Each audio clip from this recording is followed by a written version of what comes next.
कि आप बताएं बड़े गौर के साथ, इस्लामाबाद के जो उलमा स्टेज पर तशरीफ़ फरमा हैं और मस्जिद में भी कहीं कोई बैठा है जी इल्म, या इस कैमरे के हवाले से मेरी ये बात जहां तक जिस कान तक पहुंचेगी, मैं दाद नहीं चाहता कि आप मुझे जरूर दाद दें, लेकिन मैं बेदाद भी नहीं चाहता कि सिर्फ इतना कहें कि नसीरुद्दीन ने जो दलील दी है और जिस मंतकियाना अंदाज से इसने बात को साबित किया है, ये इस दौर में बहुत कम लोग साबित कर सकते हैं। सिर्फ चिल्लाना चीखना खिताबत नहीं होती, इल्म का सरमाया देना, बात इल्म की करना और अकीदा देकर मजलिस को उठाना, यह खिताब होता है। कोशिश मेरी यही रहती है कि मेरे सामीन ज़ौक़े सुखन भी लें, ज़ौक़े नवा भी लें और ज़ौक़े इल्म भी हासिल करें। तो मैं अर्ज कर रहा हूं, जरा जल्दी कीजिएगा, अब समेट भी रहा हूं मैं, कि ज़ालिका मिन अंबाइल गैब नूही है इलैका, ऐ नबी ये गैब की खबरें हैं जो मैं वही के हवाले से तुझ तक पहुंचा रहा हूं। मतलब गैब, तुझे गैब से आगाह कर रहा हूं, यानी तुझे गैब दान कहना जायज है, कोई ऐसी बात नहीं, ठीक है ना। अच्छा, क्या मतलब? अब वो साहब जो कहते हैं कि जनाब इन्होंने जो हुजूर ने इनकार कर दिया, कि इस इनकार का मकसद यही था कि मुझे ना कहो अल्लाह ही सिर्फ गैब जानता है, लड़कियों कोई और गाना गाती हो तो गाओ, ये जुमला ना कहो। उनका मकसद ये है, मगर मैं उसकी दलील देता हूं कि अगर हुजूर का यही मकसद था कि आप नफी कर रहे थे कि मैं गैब नहीं जानता, तो इसकी जद में तो हुजूर खुद आएंगे। मेरी दलील पेश करूंगा, बड़े चौंकान देने वाला जुमला मैंने कह दिया। इसकी अगर नहीं आप मानेंगे तो इसकी जद में हुजूर खुद आएंगे। किस तरह? अल्लाह ने फरमाया कि आमन ar रसूलो, आमना का मुखातब जो है कौन है? रसूल। आमन ar रसूलो, ईमान लाया ये रसूल, अलिफ लाम अहद खारजी है, आद ज़ेनी नहीं है, आद खारजी है, मुअय्यन रसूल है। आमन ar रसूलो, ये रसूल जिस पर कुरान उतर रहा है, इस रसूल से मुराद ये है, जमात रसूल नहीं है। आमन ar रसूलो, ये रसूल ईमान लाया, बिमा उनज़िला इलैहि मिर रब्बिही, जो उसकी तरफ उसके रब की तरफ से नाजिल किया गया उस पर ये रसूल ईमान लाया। यानी रसूल का पहले अल्लाह के अहकाम पर खुद ईमान लाना जरूरी है। सुन रहे हैं हज़रात? आप मुझसे अच्छा बोल लेते हैं, बस इन लोगों की ख्वाहिश से मैं बोल रहा हूं, बर्दाश्त करें आप। आमन ar रसूल, और रसूल ईमान लाया किस पर? बिमा उनज़िला इलैहि मिर रब्बिही, जो उसके रब की तरफ से उस पर नाजिल हुआ, उस पर रसूल ईमान लाया। अच्छा, हम तो समझते थे कि रसूल पर ईमान लाना जरूरी है हमारे लिए। अरे यहां तो इस आयत से तो पता चला कि रसूल का भी अपने आप पर ईमान लाना जरूरी है। आमन ar रसूल बिमा उनज़िला इलैहि मिर रब्बिही वल मोमिनून, मोमिनून का दर्जा बाद में है, पहले रसूल कुरान पर ईमान लाएगा, इसके लिए जरूरी है, और ले आया। जिस तरह हम कुरान को अल्लाह की किताब समझते हैं, रसूलुल्लाह भी इसी तरह ईमान रखते थे कि वाकई ये अल्लाह की किताब है। इस आयत से साबित है। आमन ar रसूल बिमा उनज़िला इलैहि मिर रब्बिही वल मोमिनून, और मोमिनून बाद में ईमान लाए, पहले रसूल का ईमान लाना जरूरी है। ले आए, किताब पर ले आए, और ये आयत किताब में ही है। बोले, रसूल का किताब पर ईमान लाना जरूरी है ना। कुरान है आमन ar रसूल बिमा उनज़िला इलैहि मिर रब्बिही, रसूल ईमान ले आया। एक रसूल ऐसा भी कोई है कि उस पर जो कुछ नाजिल किया जाए उसको उस पर एतमाद ही ना हो कि पता नहीं अल्लाह का है कि नहीं, तो वो दूसरों को क्या यकीन दिलाएगा? तो पहले ईमान अपने आप पर कि पहले नसबन मैं मोहम्मद बिन अब्दुल्ला हूं, लेकिन हसबन मैं मुहम्मदुर रसूलुल्लाह हूं।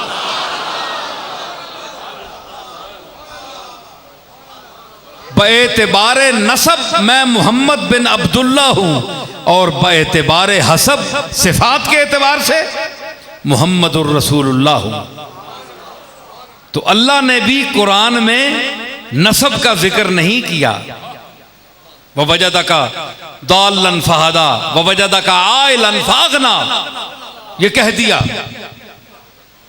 कि तुझे गरीब देखा तो गनी कर दिया खदीजतुल कुबरा कि इस दिवाजी जो जिंदगी आपको मिली तो माल व मता भी हमने दे दिया तुझे।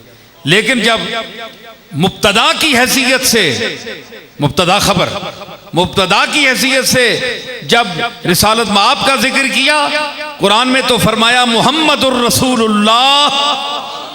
मोहम्मद बिन अब्दुल्ला भी कह सकते थे, क्योंकि मोहम्मद बिन अब्दुल्ला की हैसियत भी आपकी उसी तरह सच्ची है जिस तरह मुहम्मदुर रसूलुल्लाह की हैसियत सच्ची है। सच्ची तो दोनों हैसियतें, लेकिन अल्लाह ने नसब पर हसब को फौकियत दी, नसब पर हसब को फौकियत दी। इससे साबित हुआ कि हसब का मकाम नसब से ज्यादा है। अगर ये बात होती, हसब के हवाले से बात होती, तो फिर मोहम्मद बिन अब्दुल्ला कहा जाता। लेकिन जब आपकी शान और कमालात का जिक्र किया, तो चूंकि वो कमालात रिसालत के हवाले से आपको अता किए गए थे, इसलिए फरमाया मुहम्मदुर रसूलुल्लाह, वो मोहम्मद जो अल्लाह का रसूल है। और सब समझ रहे हैं? तो मैं यहां अर्ज कर रहा हूं, और फिर एक नुक्ता, भाई सामीन मेरे, आप उकता तो नहीं गए? सुन रहे हैं? जरा हूं हां कुछ कीजिए कि आपको समझ आ रही है या नहीं। नारे, मैं ये नहीं चाहता कि आप नारे लगाएं जिस तरह उलमा तकलीफ दिया करते हैं। मैं कहता हूं आप सुने समझें, लेकिन ये भी इतना हो कि मैं दीवारों से मुखातब नहीं हूं, इंसान मेरे सामने है, इतना हो। तो अब देखें, मोहम्मद रसूलुल्लाह 3 लफ्ज है। मोहम्मद नीचे है, जो आपकी मोर शरीफ है ना, मोर शरीफ में भी क्या है? मोहम्मद नीचे है, रसूल ऊपर है, उसके ऊपर अल्लाह है। देखे ना, तो मोहम्मद रसूल अल्लाह, मोहम्मद नसब, रसूल हसब।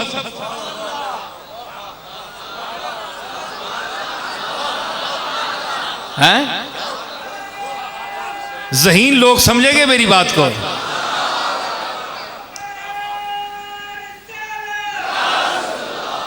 ज़हीन आदमी समझेगा, माजूज होगा। मोहम्मद नसब नीचे, रसूल ऊपर, क्योंकि रसूल नसब नहीं है, रसूल हसब है, सिफत है। तो मोहम्मद के ऊपर सिफत रसूल, और उसके ऊपर मोती सिफात, सिफात अता करने वाला अल्लाह।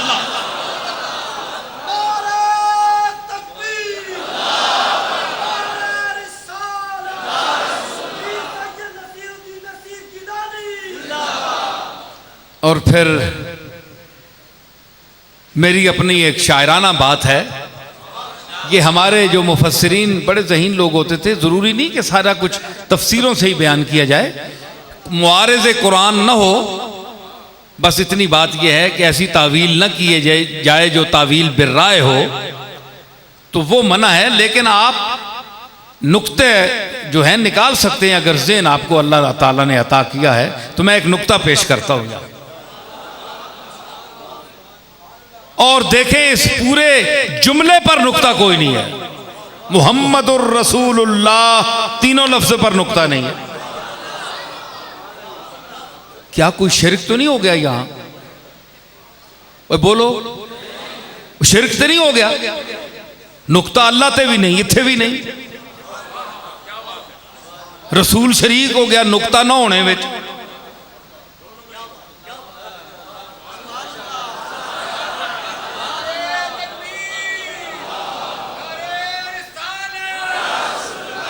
मुहम्मदुर रसूलुल्लाह ना मोहम्मद पर नुक्ता, ना रसूल पर नुक्ता, ना अल्लाह पर नुक्ता। एक जैसे हो गए ना, एक जैसे हो गए, तो एक जैसा होना शिर्क है।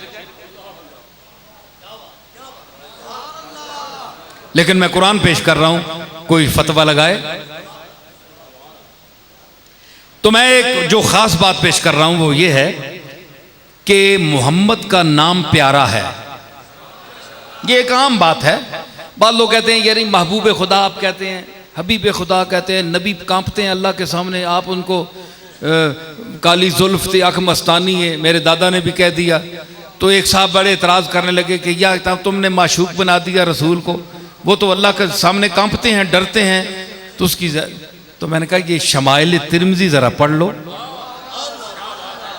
मेरे दादा ने जो शमाइल तिरमिज़ी सरकार की जो शबाहत पढ़ी तो वो उसी रूप में सरकार की ज़ियारत हुई मेरे दादा को। तो उन्होंने देख कर कहा, आप तो पढ़ कर कहते हैं, मेरे दादा ने देख के कहा, काली काली जुल्फ ते अक मस्तानी ये मखमूर अखी हिनमत भरिया।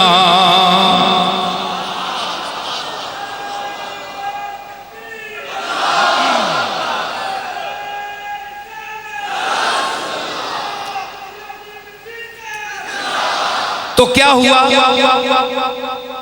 सामीन, बड़े लतीफ और बड़े जाज़िबे समात नुक्ते पर मैं आपको लेकर आया हूं।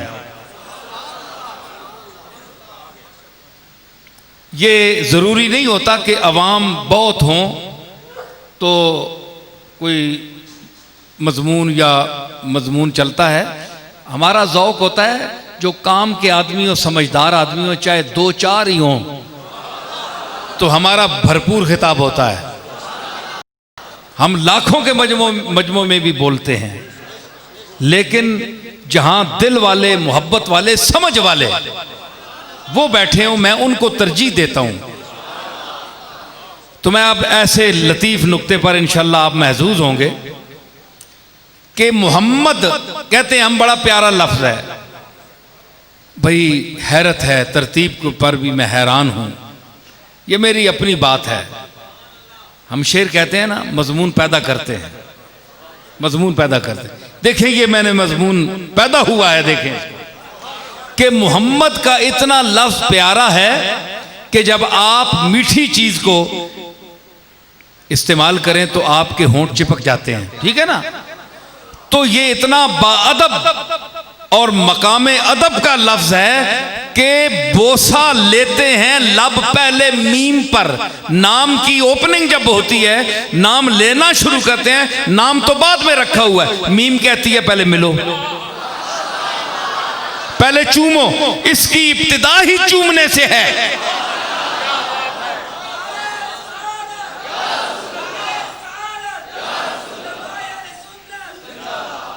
इसकी इब्तिदा ही, ये लोग खिताब फिर बाहर जाते हैं ना तो लोग पंजाबी नहीं समझ सकते, बाद लोग ये आया कि पंजाबी में बोलें, तो मैं इसलिए कह रहा हूं, तो जुमला शायद कोई आ जाए। अच्छा, मैं अर्ज कर रहा हूं कि इसकी जो शुरुआत है मीम, तो आपको मुंह बंद करना पड़ेगा। पहले तो ये है, इसमें ये नुक्ता भी है कि ये मकाम है लबों को बंद करने का। होश करो, ज्यादा मुंह न खोलो।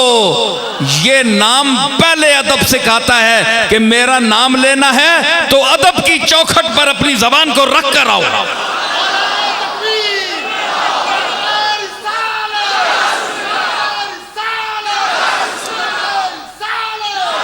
तो क्या है दूसरा माना? ये है, एक पंजाबी का मिसरा पढ़ते हैं, आप भी सुनते रहेंगे, नात खान बड़ा पढ़ते हैं, लेकिन उसको मैं आज किस तरह चस्पा कर रहा हूं। मैं आज वो जुमला जो आम लोग पढ़ते हैं ऐसी खास जगह लगा रहा हूं कि आपको पता चलेगा कि शायर ने ये जो जुमला कहा था असल इसी मकाम के लिए कहा था। साबित इसको नसीरुद्दीन ने किया है। तो आप जब मीम का लफ्ज बोलेंगे, मुंह होंठ मिलेंगे तो बंद हो जाएंगे, बंद हो गए तो पहले वो मिसरा, इथा चुप दी जा है अला कोई नहीं सकता, ये पढ़ते हैं, एक पढ़ते हैं, इथा चुप दी जा है अला कोई नहीं सकता। तो मकाम मोहम्मद नाम लेने पहले लब खामोशी का दर्स देते हैं कि पहले तो चुप हो ना, अदब करो, ए वाछा जड़ियां अड्डियां नहीं सब बंद कर।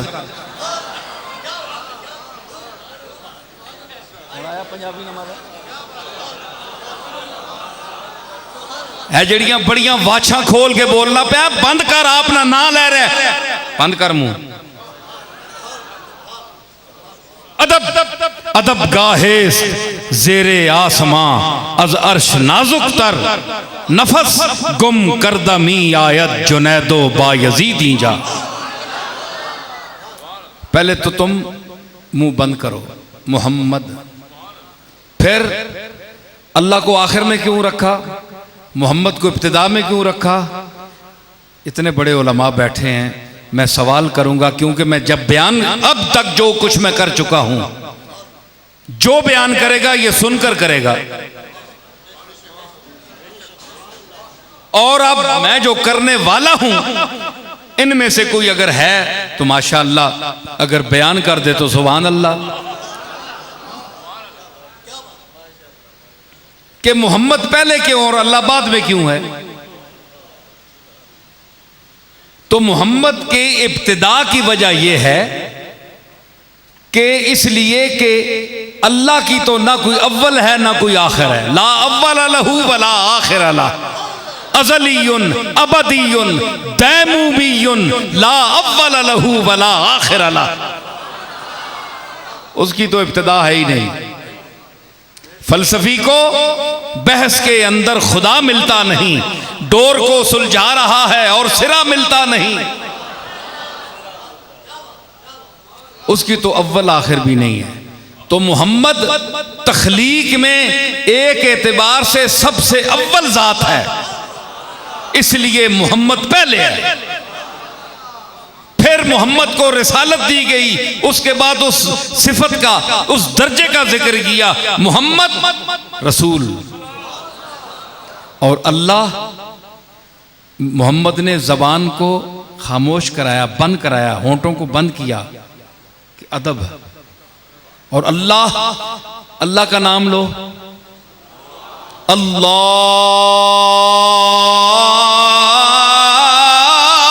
अकबर।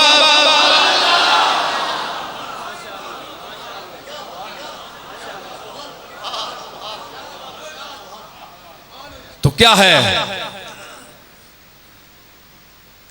अल्लाह।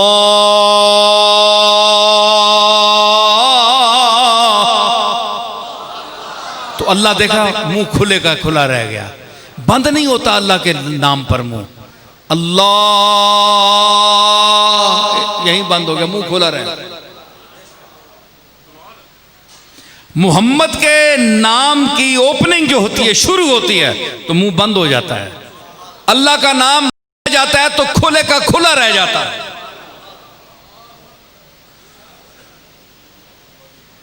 क्यों?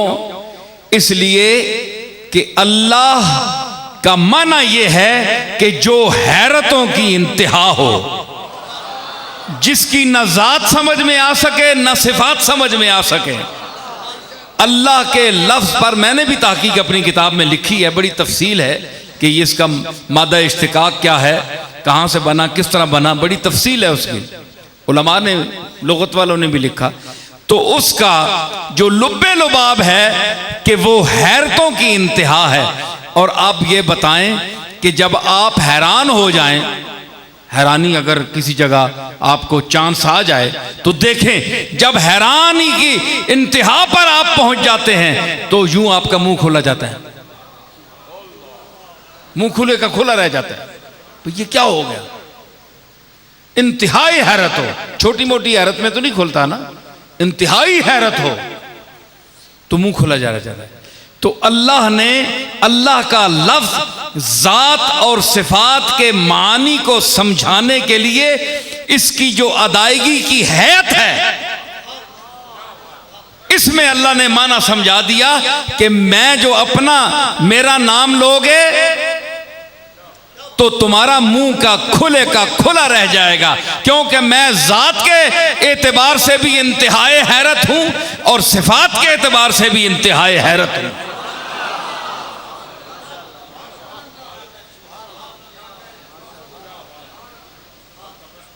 समझ आई? ये नुक्ता ऐसे समझें।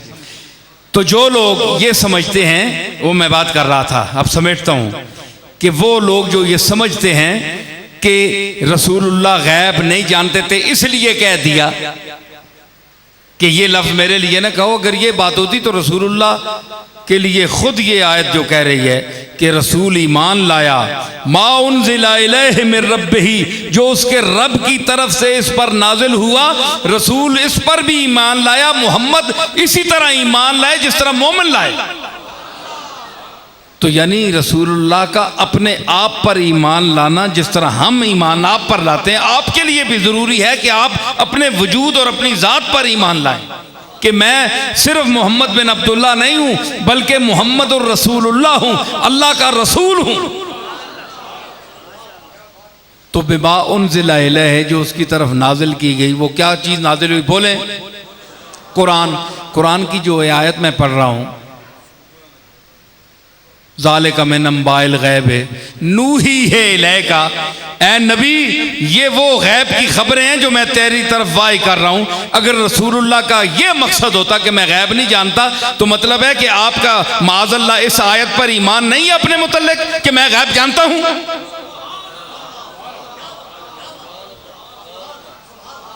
मौलाना मजा आया? तो माज़अल्लाह क्या रसूलुल्लाह का ईमान इस आयत पर नहीं है जिसमें अल्लाह फरमा रहा है ज़ालिका मिन अंबाइल गैब नूही है इलैका, क्या मोहम्मद ये वो गैब की खबरें हैं जो मैं तेरी तरफ वही कर रहा हूं, यानी तू गैब जानता है, मैंने तुझे गैब बताया है, तो इस पर ईमान नहीं है आपको, आपके लिए जरूरी है ईमान लाना इस पर। तो ये आपका मकसद नहीं। अहले सुन्नत ने यही कहा कि आपका मकसद तवाज़ो था कि मुझे तकाबुल में सामने लाकर, वो मेरा खालिक है, मैं मखलूक हूं, बड़ा मकाम सही, लेकिन फिर भी अब्दो माबूद में फ़र्क रखो, और यूं मुझे पसंद नहीं आता। जिस तरह हुजूर को एक दफ़ा अर्ज़ की गई कि या सैयद, ए सरदार, सैयद का माना होता है सरदार, तो ए हमारे आका हमारे सरदार, तो हुजूर ने इससे भी रोका। हुजूर ने फरमाया अस्सय्यिदु हुवल्लाह, अस्सय्यिदु हुवल्लाह, अल्लाह सैयद है, मालिक है, आका है, मौला है, ये लक़ब उसके लिए है, मुझे न कहो। तवाज़ुअन, तो इसमें भी उलमा ने लिखा कि ये हुजूर ने तवाज़ुअन फरमाया, वरना यहया अलैहिस्सलाम के लिए यही लफ्ज़ कुरान मजीद में इस्तेमाल हुआ, सय्यदम व हसूरम व नबिय्यम मिनस सालिहीन। तो अगर ये मना होता तो यहया अलैहिस्सलाम का मकाम तो आपसे कम है, हुजूर का तो अफजल है, तो जो आपसे कम दर्जे के हैं, क्योंकि तिलकर रसूल फज़लना बाज़हुम अला बाज़। तो अगर आप कहें जनाब दर्जात की आप तकसीम किस तरह कर रहे हैं, तो ये अल्लाह ने क्या तकसीम की है, तो उनको सैयद कह रहा है, तो हुजूर क्यों सैयद नहीं कहा, आप क्यों? तो वहां भी ये है कि फरमाया जात, देखे ना, बड़ी जात बैठी हो ना भाई हज़रात, आप जरा बड़े डूब कर सुन रहे हैं, मुझे पता है मजे से सुन रहे हैं, बड़ी जात बैठी हो ना तो इंसान झेंपता है। बड़ी शख्सियत बैठी हो, बहुत बड़े अल्लामा बैठे हों, बहुत बड़ा बोलने वाला आदमी बैठा हो, तो बड़े बड़े जो बोलने वाले हैं वो कांप जाते हैं, मानी और अल्फाज साथ छोड़ देते हैं। उलमा दंग हो जाते हैं जब एक गजाली ये वक्त बैठा हो, वो सब कुछ होने के बावजूद खुद को जाहिल समझने लगते हैं, ठीक है ना। तो किसी बड़ी शख्सियत का एहसास जब छा जाए तो ये उससे ताल्लुक की भी एक दलील होती है कि ये अपने आप को इनके सामने कुछ भी नहीं समझते। तो नबी का जो अल्लाह से ताल्लुक है, सबसे ज्यादा अल्लाह को जानने वाली जात अंबिया की है। आप और हम नहीं जानते, इसलिए तो बेखबरे फिर रहे हैं। जो कुछ नाफरमानियां कर रहे हैं ये न जानने की वजह से है, महसूस न होने की वजह से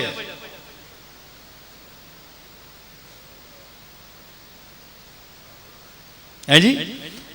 तो महसूस न होने की वजह से है।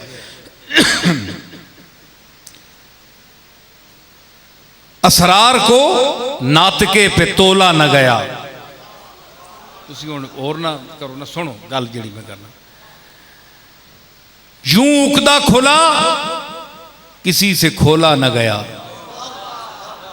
असरार को नातके पे तोला न गया, मालूम हुआ राज तो छेड़ी बहसें, मालूम हुआ राज तो छेड़ी बहसें, महसूस हुआ राज तो बोला न गया।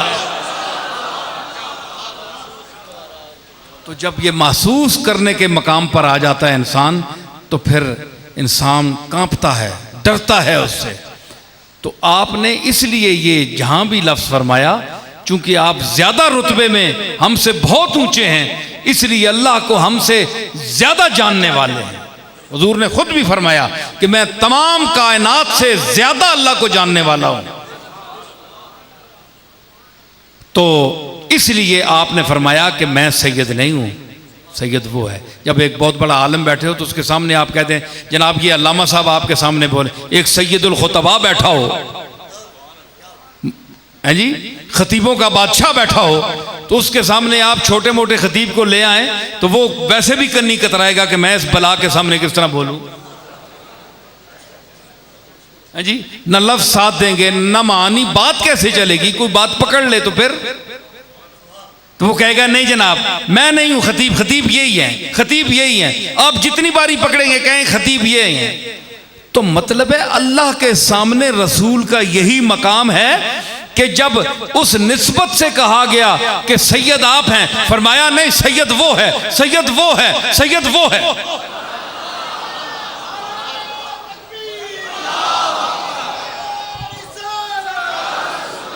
ये नहीं है कि सरकार सैयद नहीं है, ये मालिक के सामने तवाज़ो और आजिज़ी और अपनी अब्दियत पेश करते हुए फरमाया कि सैयद मैं नहीं, सैयद वो है। जिस तरह एक मुदर्रिस सैयदुल मुदर्रिसीन के सामने बैठा हो तो वो क्या मुदर्रिस नहीं है?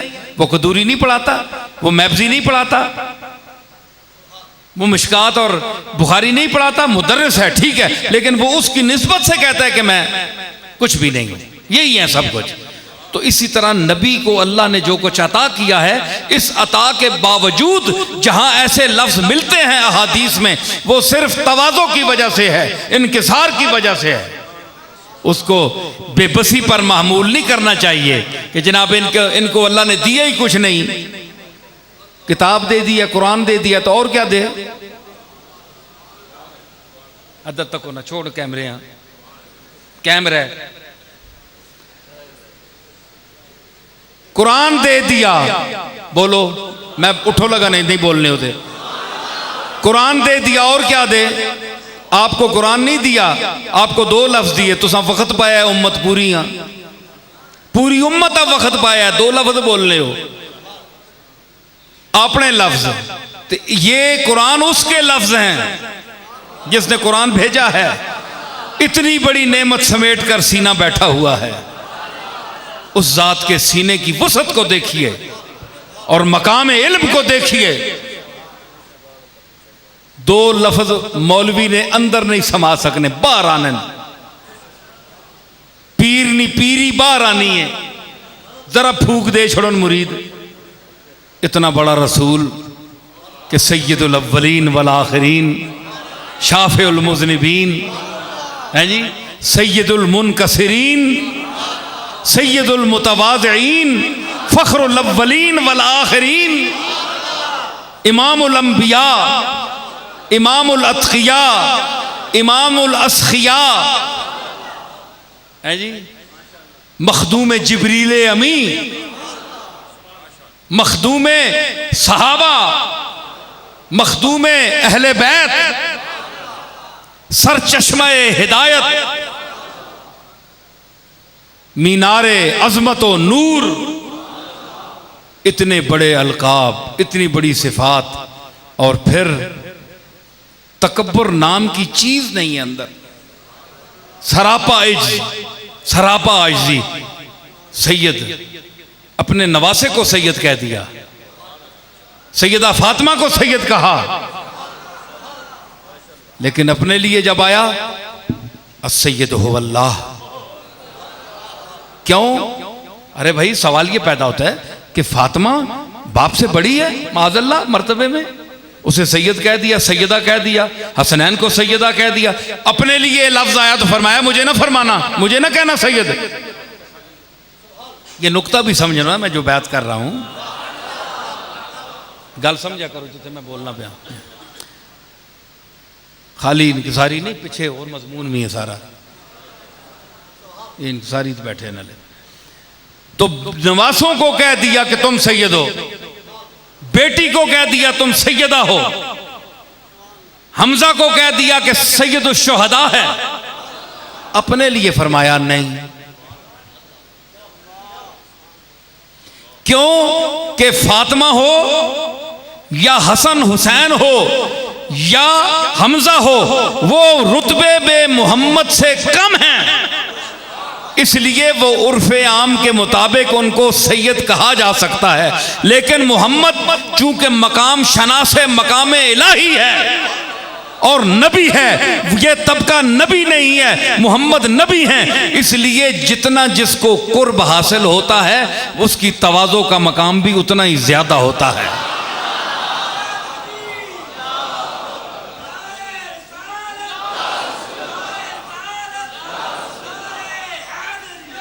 क्योंकि सैयद का लफ्ज को ऐसा नहीं है, हुजूर ने फरमाया सैयदुल कौम खादिम हुम, कौम का जो खादिम है वो उसका सरदार है, जो खिदमत करेगा वो सरदार है। तो सैयद का लफ्ज अरबी में इस्तेमाल हुआ, कुरान में भी इस्तेमाल हुआ। अगर इतना मना था तो याह्या अलैहिस्सलाम के लिए क्यों इस्तेमाल अल्लाह ने किया? हुजूर ने नहीं किया, अल्लाह ने किया। तो हसन हुसैन के लिए, क्योंकि हसन हुसैन नबी नहीं है, फातिमा नबिया नहीं है, सैयदुल शुहदा हमजा नबी नहीं है, तो इनके लिए तो इस्तेमाल हो सकता है। लेकिन हुजूर ने फरमाया नहीं, चूंकि मैं एक मकाम का हूं तो मुझे अपने से जो अल्लाह अकबर जो सबसे बड़ा है, ये मुझे सजता है कि मैं लफ्ज उसकी बारगाह में पेश करूं कि सैयद और आका और मौला तू ही तू है। समझ आई? अंता मौलाना, अंता मौलाना, तू हमारा आका है। तो ये तवाज़ुअन है। तो साबित क्या हुआ इस गुफ्तगू को समेट कर? अब मैं ये अर्ज करूंगा कि विलायत की, नबूवत की निशानियां मोजिज़ात होते हैं। विलायत नबूवत की, वो भी जहां जरूरत पड़े। ये नहीं कि वैसे ही निशानियां जिस तरह शौकिया तौर पर लोग दिखाना शुरू कर देते हैं। एक मकाम पर जरूरत होती है तो अल्लाह ताला ये बताना चाहता है कि ये तुम जैसा नहीं है, तुम जैसा नजर आता है, लेकिन इसको मैंने निशानियां देकर भेजी हैं। आजमाना है तो आजमाओ। पत्थर कभी बोलते हैं? नहीं बोलते हैं, लेकिन इसके सामने आएंगे तो पत्थर बोलेंगे। चांद कभी दो टुकड़े हुआ, निज़ाम शमसी तमाम जो है अजराम फल्की का निज़ाम दरम बरम हो जाए, लेकिन ये अगर महद में भी इशारा करे तो चांद इसके इशारों पर रक्स करे, और अगर ये इशारा कर दे कट जाने का तो उसका कलेजा भी चीर दे, दो टुकड़े कर दे। तो मैं ये तुम्हारे इसलिए ये बता रहा हूं कि नबी अपनी फजीलत नहीं बता रहा, ये इसलिए कि ये तुम जैसा नहीं है, ये मेरा भेजा हुआ है, मेरी एक निशानियां इनके पास। तो यही चीज विलायत में है, अंबिया के बाद विलायत में। तो विलायत के लिए क्या है? मैंने कहा जिस तरह कि क्या मज़ार हो, दरबार हो, वही वली होता है? नहीं। अल्लज़ीना आमनू, जो ईमान लाए, वकानू यत्तकून, और जो उम्र भर तकवा इख्तियार किए रहे। पहले ईमान लाना, क्योंकि ईमान का बहुत बड़ा मकाम है। यही लफ्ज़ अल्लाह ने कुरान में अभी जो मैंने आयत पढ़ी, आमनर रसूलो बिमा उनज़िला इलैहि मिन रब्बिही, कि रसूल ईमान लाया अल्लाह के भेजे हुए चीज़ों पर। तो ईमान का रुतबा इतना है कि रसूल को ईमान लाना पड़ता है। हालांकि हम लोग रसूल पर ईमान लाते हैं, रसूल किताब पर, पहले रसूलों पर, किताबों पर, फरिश्तों पर ईमान लाता है। तो ईमान का ये रुतबा है। तो इसी तरह ईमान तो हम सब ले बैठे हैं, मोमिन बैठे हैं, लेकिन अल्लाह की सफ़ में किस सतह के हैं ये अल्लाह बेहतर जानता है। और कुछ हम भी जानते हैं कि हम कितने पानी में हैं। अगर एहतिसाब करें अपना, हम कितने पानी में के मोमिन हैं। आजकल तो मुंह मुन है, एक तो मोमिन है ना, एक मुंह मुन है, जिनके मुंह मूंडे हुए हैं। उस तरह, इस तरह भी तो उस तरह भी, उस तरह बोलो ना, उस तरह और इस तरह, दोनों तरफ हैं जी। तो ये जो है ये सुन्नत नबी जी, ये हमारी जवानी है, ज़रा ये बाल चालों का ज़रा मौसम नहीं है, पर बुढ़ापे में बढ़ा लेंगे, कोई ऐसी बात नहीं। तो अगर ये ऐसी कोई कबात होती तो अल्लाह अलामत बुलूगत इसको करार ना देता और पैदा ही ना करता। ज़रूरत क्या थी?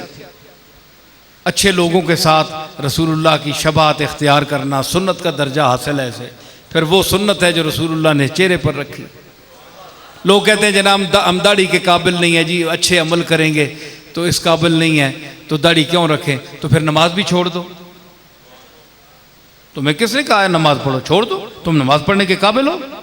दाढ़ी तो मुंह पर रखी जाती, नमाज में तो अल्लाह के सामने खड़ा हुआ जाता है। अल्लाह के सामने है जी बूथी के इनके खलो बनना, तो दाढ़ी नहीं रखो नहीं।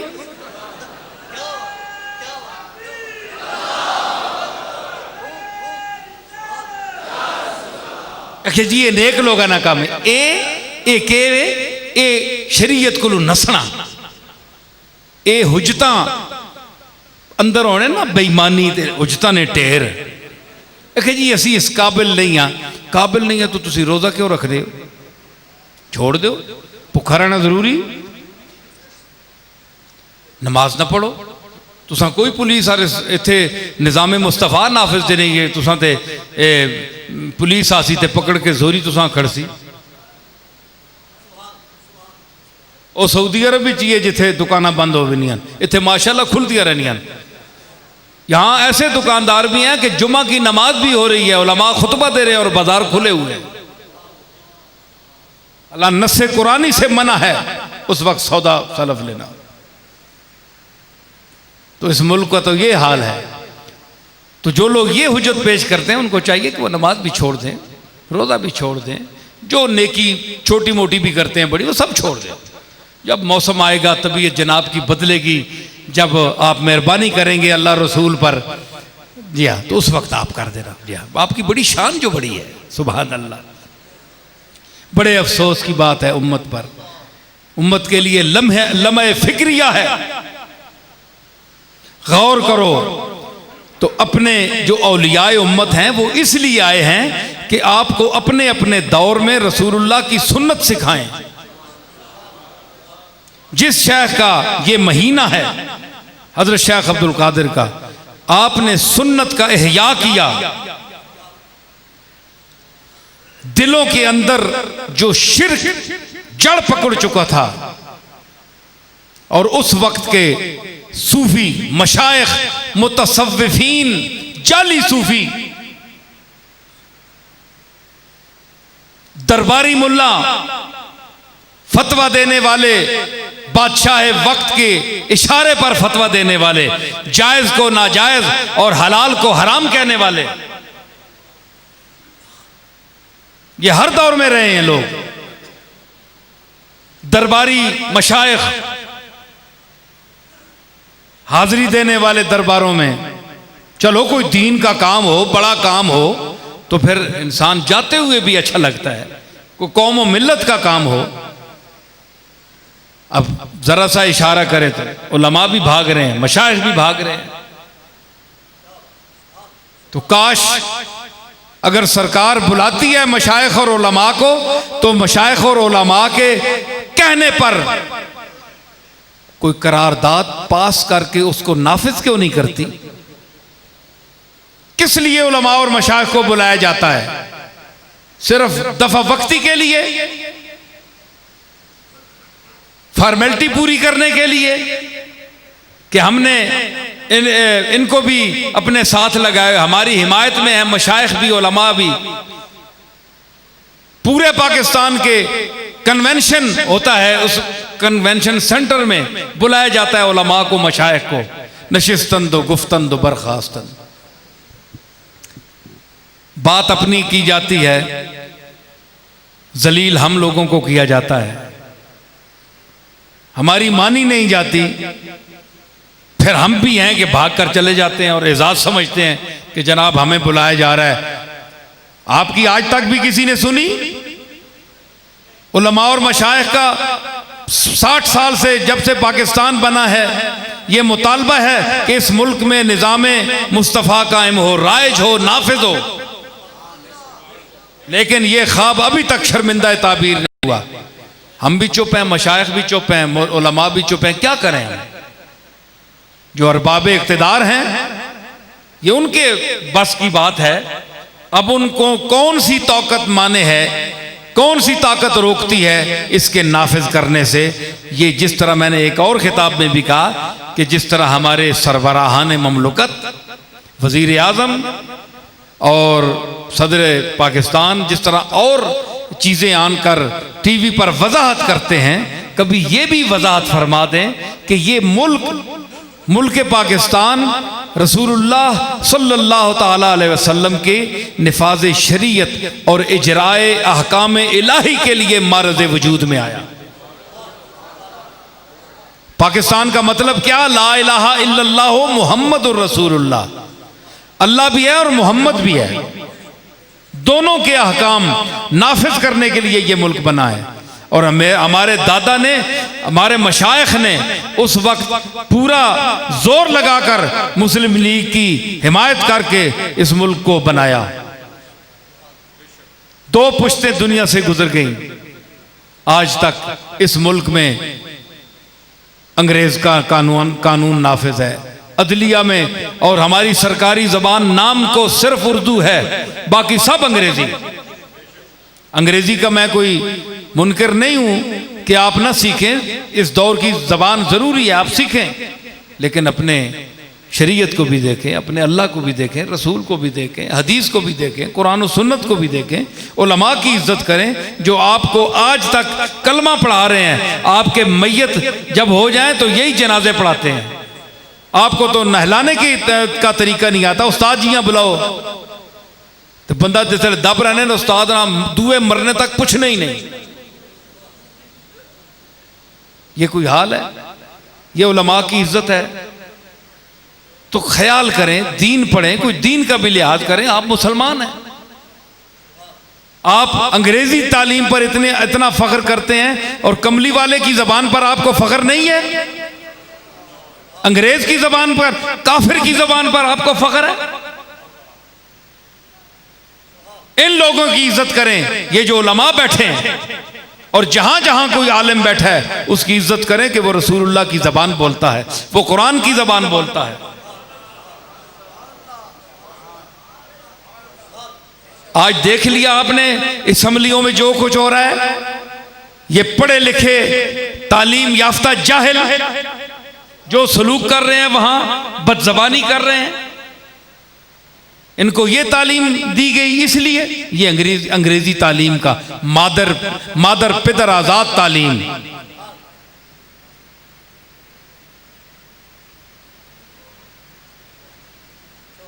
जिसका लिखना भी बाएं तरफ पुट्ठा,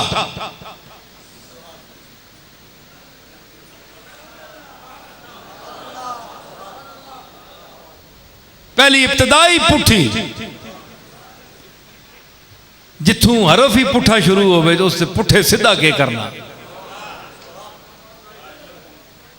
तो कुरान पढ़ो, कुरान की तिलावत करो, उलमा से पढ़ो, बच्चों को मदरसों में भेजो। और इन्होंने मुझे कहा नहीं है मैं अपनी मर्जी का मालिक हूं, गड़बड़ हुई तो मैं सब कुछ पूछता हूं सही तरह, लेकिन मैं उन लोगों से भी, मुखय्यर हजरात से गुजारिश करूंगा जिनके पास 4 पैसे हैं हलाल के, ये भी जरूरी है। तो वो अपने हम मसलक जो मदारिस हैं अहले सुन्नत वल जमात, उनकी खिदमत करें। जहां को मदरसा तामीर हो है उनकी खिदमत करें, हिसाब जरूर लें ताकि मौलवी हजरात खा ना जाएं पैसे, आप उनको दें। आप उन बदअकीदा लोगों को क्यों देते हैं जो रसूलुल्लाह की गुस्ताखी करते हैं, जिनके दिल में हुब्बे रसूल नहीं है? तो अपने लोगों का ख्याल करें, अपने मसलक का तहफ़्फ़ुज़ करें। और मैं ये अर्ज कर रहा हूं कि मैं बस करते करते भी वो आने ना मुंगली पन्ने पन्ने में 2-4 घंटे लाई भी नहीं, बड़े अरसे बाद बोल रहा मैं। तो अल्लज़ीना आमनू वकानू यत्तकून, जो ईमान लाए और तकवा इख्तियार किया। हम औलिया अल्लाह को इसलिए वो वली कहते हैं कि हम उनकी निशानियों से उनको पहचानते हैं, निशानियों से पहचानते हैं। और निशानियां जहां हमें मिलती हैं वहां हमारे बुजुर्गों ने कहा है, देखते आए हैं। जिन लोगों ने अली हजवेरी को देखा है, जिन्होंने मुइनुद्दीन अजमेरी को देखा है, जिन्होंने हजरत शेख अब्दुल कादिर जीलानी को देखा है, वो रिवायतन नस्लन दर नस्ल ये रिवायतें चलती आई हैं कि ये मुत्तकी लोग थे, तकवा इन्होंने इख्तियार किया। तो देखो ना, कुरान भी तवातुर से साबित है।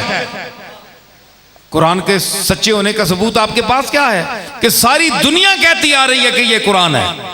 तवातुर, तवातुर कुरान के सच्चे होने की दलील है, इसके अलावा कोई हमारे पास दलील नहीं है। औलिया अल्लाह और साहिब किरदार लोगों की अजमत के लिए इतनी मखलूक का कहना कि ये अच्छे लोग हैं, ये सबसे बड़ी सनद है। इसलिए हम अल्लाह का मकबूल इन्हें कहते हैं।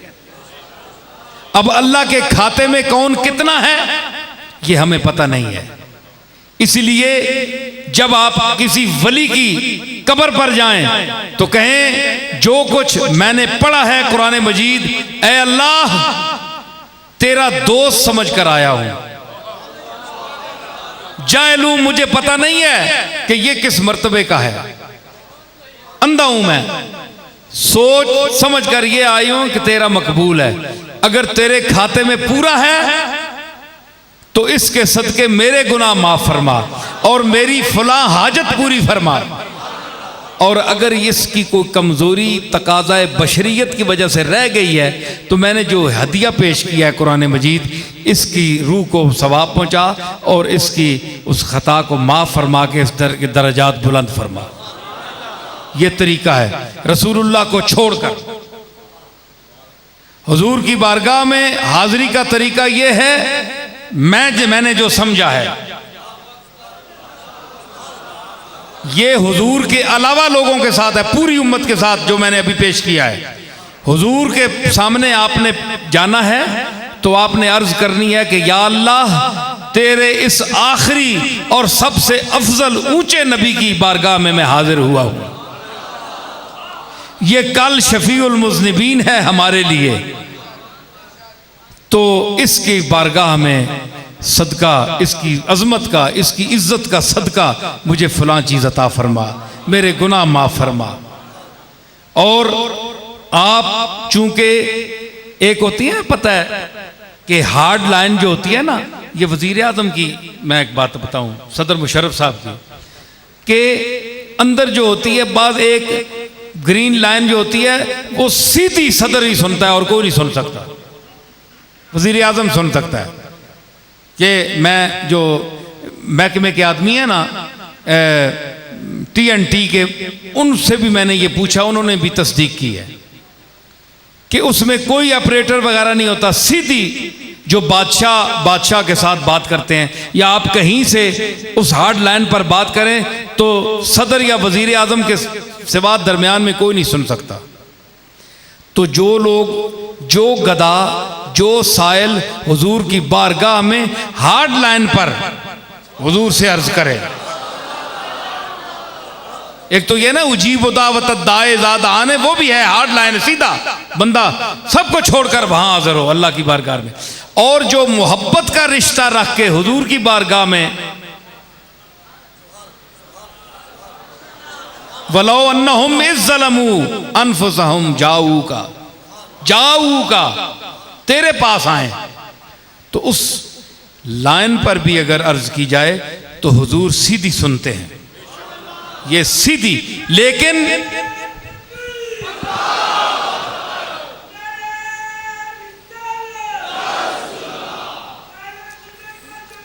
लेकिन इसके लिए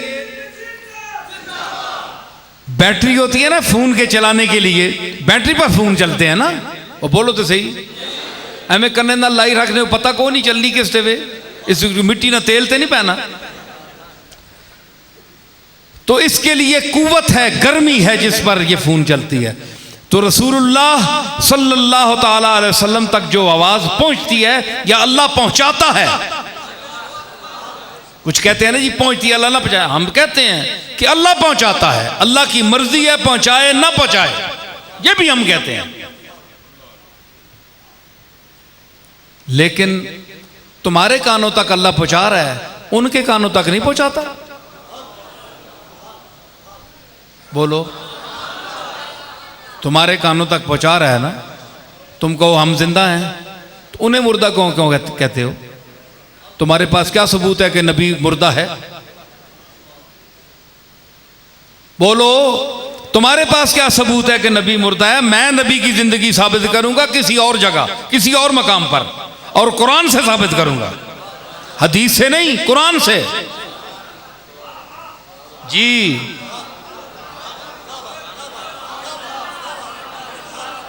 पहले एक दलील दूं जरा, चस्का तुम्हारा, चस्के के लिए। ला इलाहा इल्लल्लाह मुहम्मदुर रसूलुल्लाह, कोई इलाहे बातिल नहीं मगर अल्लाह है बरहक मुस्तहिक इबादत मुहम्मदुर रसूलुल्लाह, और मोहम्मद अल्लाह के रसूल हैं। थे या हैं? बोलो। नहीं यार थे, वो चले गए, 1400 साल हो गए। नहीं नहीं मैं नहीं मानता। बोलो ये न हैं किधर हैं? अभी हैं ही नहीं, कभी नजर आए? फिर हैं क्या लगाई हुई है? और बोलो, ये जो कहते हैं ना मर गए, उनसे पूछो हैं या थे, पूछो, पूछना किसी से, कभी बात पड़े ना, कहें जी ला इलाहा इल्लल्लाह, कोई इलाह नहीं मगर अल्लाह है या अल्लाह था? अल्लाह है, अच्छा ठीक है जी, अल्लाह तो हय्युन क़य्यूम है, उस पर तो मौत है। और मोहम्मद अल्लाह के रसूल थे, तो आप थे पर ईमान रखते हैं?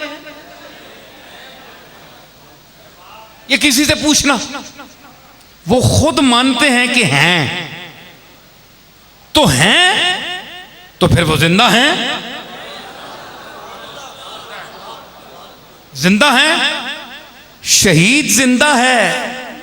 वला तक़ूलू लिमन युक़तलु फ़ी सबीलिल्लाहि अमवात बल अहयाउन वलाकिन ला तशऊरून इंदा रब्बिहिम युरज़क़ून, बल्कि शहीदों को रिज्क दिया जाता है। रिज्क मुर्दे खाते हैं या जिंदा खाते हैं? बोलो। तो जो हकीर उम्मती है शहीद, वो जिंदा है और उनका आका जिंदा नहीं है। मत मारी ने समझ आई ना? बारी खोल के बंदा तक सक रहा है। फ़इन्नहा तुज़क्किरुल मौत। मकसद असल में यह है कि इतना लंबा सफ़र करके तो ख़ास इमाम बरी साहब के मज़ार पर जाना, पीर मेर अली शाह साहब के मज़ार पर जाना, और लाहौर जाना, जनाब दाता साहब अजमेर शरीफ, बगदाद वगैरह जाना, ये असल में औरतें क्यों जाती हैं? असल मसला ये है। पहले तो यह है जनाब कि जहाँ मखलूत इनका मिलना जुलना हो, मिलजुल के दरबारों में आम। मेरा भी एक टीवी पर लंदन से प्रोग्राम आया था, उसमें वजाहत की थी। तो एक साहब ने कहा जी वहाँ मखलूत होती है सारी दरबारों में, तो आप इंतज़ाम नहीं करते। मैंने कहा आप पहले शाह अब्दुल्ला से कहकर, जो मखलूत मताफ में जो तवाफ़ होता है, मोड़े नाल मोड़ा मार के चंगे पले मुत्तकी ते मौलवी ते पीर पे टुरने होने तनाल ए मस्टंडियाँ फिरनियाँ होनियां नाल, मोड़े मार के टुरनियां, मोटे लग बन्ने, उत्थे तुसी क्यों नहीं मना करने हो? सिर्फ दरबार रह गए ने इतराज करने वास्ते। अगर इतनी मुमानियत थी तो रसूलुल्लाह ने मताफ अलग कर औरतों के लिए अलग चलने का हुक्म क्यों नहीं दिया?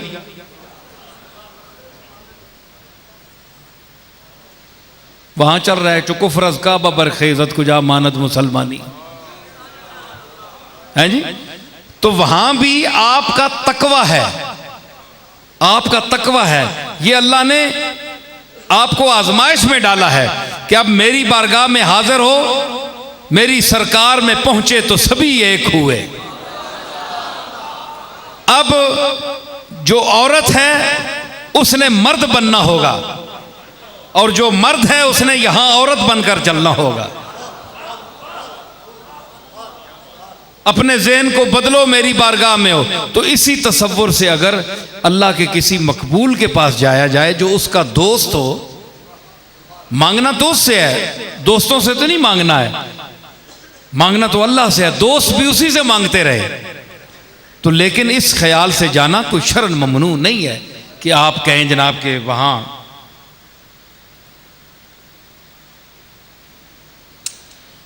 ये कुछ लोग कहते हैं कि पीर मेर अली शाह साहब दारुल उलूम देवबंद के फारिग तहसील थे, इसके बारे में बयान करें। पीर मेर अली शाह साहब दारुल उलूम देवबंद आपने देखा ही नहीं, ये पक्की बात है। मैं उनके घर का आदमी हूं। साहिबुल बैत अदरा बेमाफी है। पीर मेर अली शाह ने देवबंद का दारुल उलूम देखा ही नहीं। आप शागिर्द थे मौलाना लुत्फुल्लाह साहब के अलीगढ़ी के और मौलाना अहमद अली सहारनपुरी के, जो गालिबन शाह अब्दुल अजीज साहब के एक वास्ते से शागिर्द हैं या बराह रास्त हैं।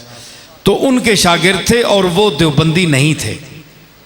सिर्फ ये था कि यही सवाल पीर मेर अली शाह साहब पर किया गया था तो कि वो तू बड़े देवबंदी के पास पढ़ता रहा, वो तो बड़ा वहाबी था, एक बुजुर्ग ने कहा था। तो उसके जवाब में उन्होंने गुजारिश की थी कि किबला वो बहुत बड़े हनफी थे, अलबत्ता सूफिया के रसूम के पाबंद नहीं थे। ये भी पीर साहब के सवाने हयात में मुनीर में ये फिक्रा लिखा हुआ है, आज भी लिखा हुआ है। अलबत्ता सूफिया के रसूम के पाबंद नहीं थे। पीर मेर अली शाह साहब ने यह जुमला कहकर बहुत बड़ी गलतफहमी का इजाला फरमा दिया कि जो लोग, तवज्जो सुने, जो लोग सूफिया की बाज रस्में नहीं मानते या उसमें शामिल नहीं होते, मसलन समा बिल मज़ामीर होता है, मज़ामीर के साथ कवाली होती है, चादरें चढ़ाई जाती हैं हमारे आस्थानों में, चिश्तिया निज़ामिया सिलसिले में ख़ास तौर पर रस्में होती हैं, पाक पतनशी मसलन दरवाज़ा खुलता है, वहाँ पूरी रस्में अदा की जाती हैं। तो अगर कोई शख्स मसलन पीरी मुरीदी बैत होती है, पीरों से का मुरीद बना जाता है, बैत की जाती है, तो ये सब रसूम हैं खानकाही। तो इनको अगर कोई नहीं अपनाता तो उसका ये मतलब नहीं है कि वो देवबंदी है। कि ये पीर साहब का मतलब था कि मेरे उस्ताद रसूमात मशाइख जो हैं उनके पाबंद नहीं थे। लुत्फुल्लाह साहब या उनके जो अहमद अली साहब थे वो किसी शेख के बाकायदा, जिस तरह हमारी पीरी मुरीदी चलती है खानकाहों में आजकल, इस तरह किसी के मुरीद नहीं थे। और ये मैं पहले भी अर्ज कर चुका हूँ कि ये सुन्नत का अगर इसको मान भी लिया जाए तो वो वाजिब या फ़र्ज के दर्जे पर नहीं है कि आप किसी शेख के मुरीद ज़रूर हों। अगर आप में कोई सलाहियत है, इल्म पढ़ सकते हैं, कुरान और सुन्नत पर चलना, पीर का पकड़ना, इसका मकसद है कुरान और सुन्नत पर चलना। तो अगर आप चल सकते हैं तो ना किसी शेख के मुरीद हों तो कोई ज़रूरी नहीं है। और अगर किसी शेख से बाद लोग कहते हैं जनाब के मेरा दिल नहीं अब भर गया है, कोई मुझे फैज़ नहीं मिला, मज़ा नहीं आता, तो वो बैत तोड़ भी सकता है। कोई ऐसी बात नहीं है, कोई ऐसी बात। वो एक बंदा आखो लगा जनाब कि बैत त्रुट नहीं सकनी जी। मैं आख्या त्रुट सकनी, जनानियां तलाक हो वजे तो दुआ जड़ा कर सकनी है, ये दुआ पीर नहीं कर सकना।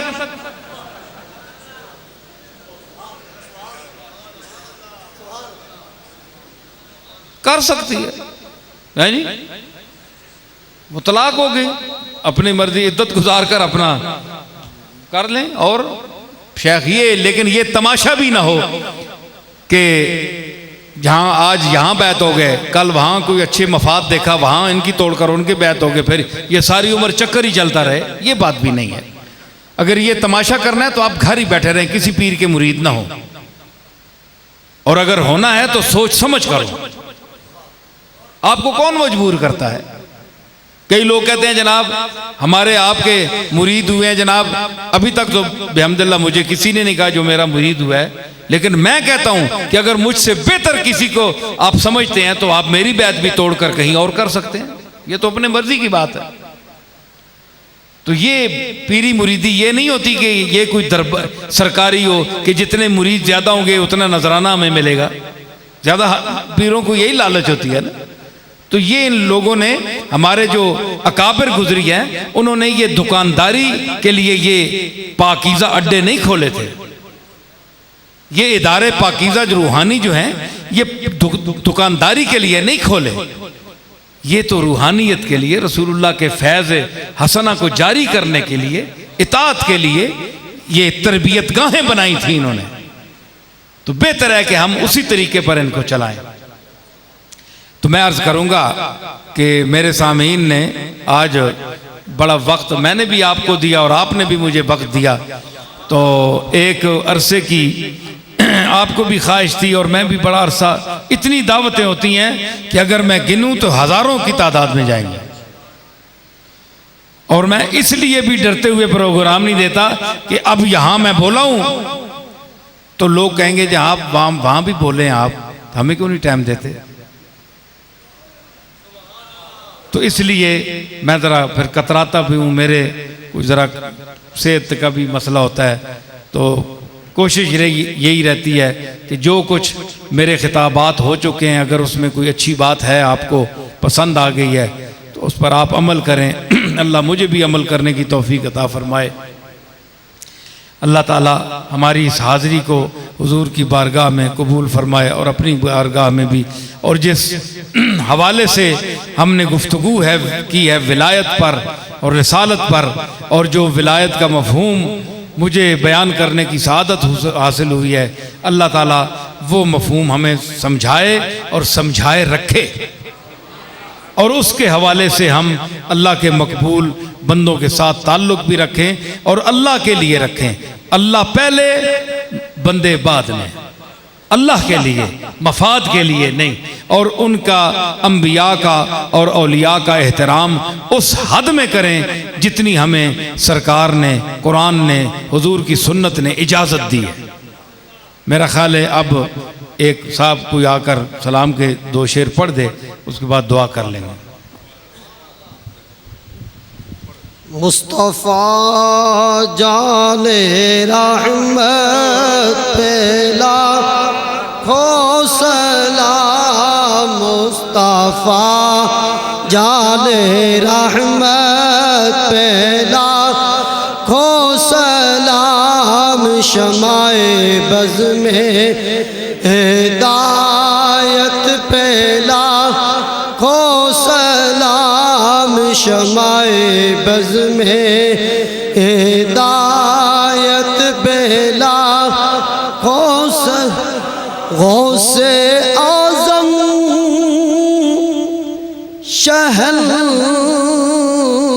शहंशाहे मुल्को बका,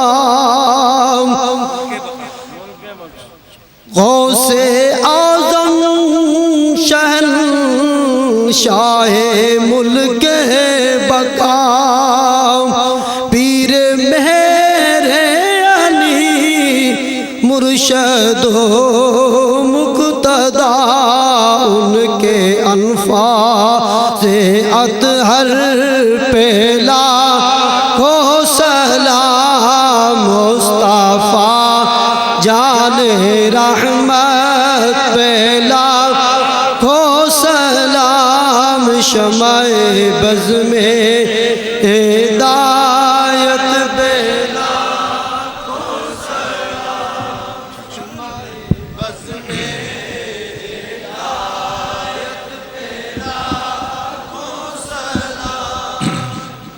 सारे हज़रात काज़ीउल हाजात की बारगाह में अपने दामन फैलाएं, हाथ उठाएं। आमीन या रब्बल आलमीन। या अल्लाह, हमारी इस हाज़री को अपनी बारगाह में कबूल फरमा। अपने नबी मुकर्रम, नबी मोहतशम, सैयद आलम जनाब मोहम्मद रसूलुल्लाह सल्लल्लाहु ताला अलैहि वसल्लम की इज़्ज़त, आपकी तौक़ीर, आपकी इस्मत, आपकी पाकदामनी के तुफ़ैल हमारे गुनाहों को बख्श। इस मुल्क पाकिस्तान में अपने और अपने रसूल के हुक्म को, कानून को नाफिज फरमाने की तौफीक अता फरमा। हमारी नस्लों को इत्तिबाए रसूल और कुरान मजीद की तालीमात सीखने की तौफीक अता फरमा।